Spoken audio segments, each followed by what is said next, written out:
అన్ని కీర్తనలు రాసుకుంటూ అన్ని రాగాల్లో కీర్తనలు రాసుకుంటూ సంచారం చేస్తున్న సమయంలో మా కూచిపూడి రావడం తటస్థించింది.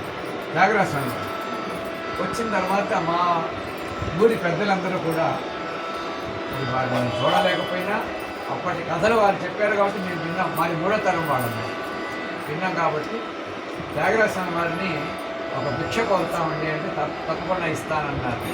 రంగాన్ని కోరుకోండి అని చెప్పారు. ఇస్తారు కదా అంటే ఇస్తానన్నారు. ఏమీ లేదు, ఏం కావాలి మీకంటే మాకు ఆంధ్రవేద రాగమండి అన్నారు. ఇవ్వటం ఏమిటి, అదే అందరిలో ఉంది కదా అన్నారు. కాదు మహాత్మా, మీరు అన్ని కీర్తనలు ఎన్నో కీర్తనలు రాశారు, ఎన్నో రాగాలలో రాశారు, ఒక్క ఆనందమైన రాగంలో మీరు ఇంకా రచించలేదు. దాన్ని రచించకండి, అది మాకు వదిలిపెట్టండి. ఎందువలన మీరు అట్లా అడుగుతున్నారు అని అడిగారు. ఏమీ లేదు, మా కూచిపూడి వాళ్ళం మేము గొప్పతనం కోసం, మా కూచిపూడి గ్రామం, మా కూచిపూడి నాట్యం, మా కూచిపూడి బిడ్డలు ఎవరైతే ఉన్నారో మా తరాల తరాల తరాల వాళ్ళందరూ కూడా గొప్పగా చెప్పుకోవడానికి మీ యొక్క అనుమతి ఇస్తే కనుక మేము గొప్పగా చెప్పుకొని ఆ రాగంతో మేము బతుకుతాము అని చెప్పారు. అలాగా అని చెప్పేసి తదాస్తూ అయితే ఆ రాగం జోలికి నేను వెళ్ళను అని మాకు మాట ఇచ్చారు. అందువల్ల మా కూచిపూడి యొక్క గంట గొప్పగా పెరిగిందని చెప్పుకోవడంలో గొప్ప విశేషం. దాంట్లోనే మేము మా వాళ్ళందరూ అప్పటికే రచన చేసి మధురా నగరిలో చల్లలమ్మ బోధు దారి విడుము కృష్ణ అని చెప్పంటూ రచన చేసుకుంటూ పోయి ఆ నాట్యం చేసుకుంటే చాలా బాగా చేశారు నాట్యం అన్నారు. ఆ రాగం కూడా చక్కగా రక్తి కట్టించారని ఆయనే అన్నారు. అంటే ఆ పట్టుకున్నారు అప్పుడు ఆ రాగమే మాకు ఇవ్వండి, ఇంకా ఆ రాగమే మీరు చేయకండి, ఇదే మేము పెట్టుకుంటాం, మా సర్టిఫికెట్ మాకు ఇదే మీ నోటి వాక్యం చెప్పని అన్నారు.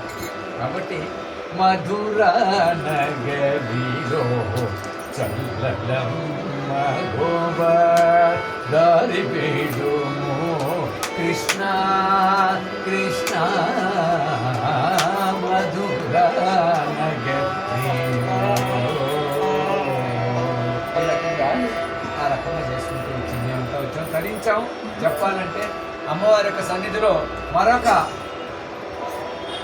ఆణిముత్యమైనటువంటిది ఎందుకు చెప్పాను త్యాగరాజస్వామి గురించి అంటే, ఎందరో మహానుభావులు అన్నారు ఆయన, వాళ్ళందరికీ వందనాలు, నేను ఒక్కడే కాదు గొప్పవాడిని. ఆయన ఎన్ని కీర్తన రాసినా కానీ ఆయన గొప్పవాడిగా చెప్పుకోలేదు. నేను రామదాసుని అని చెప్పాడు. రామనామాన్ని ఉచ్చరించే యొక్క ఒక ప్రీతిపాత్రుని, రామునికి ప్రీతిపాత్రుని నేను అని చెప్పాడు. ఎందరో మహానుభావులు ఉన్నారు, వారందరికీ కూడా నా నమస్కారం అని చెప్పాడు. తన యొక్క గర్వ నిగర్విగా ఉంటూ ఆ కీర్తనని దాదాపు ఒక 10 చరణాలు స్వర సాహిత్యాలతో చేసుకుంటూ చివరిలో చిట్టస్వరం కూడా చేయడం జరిగింది.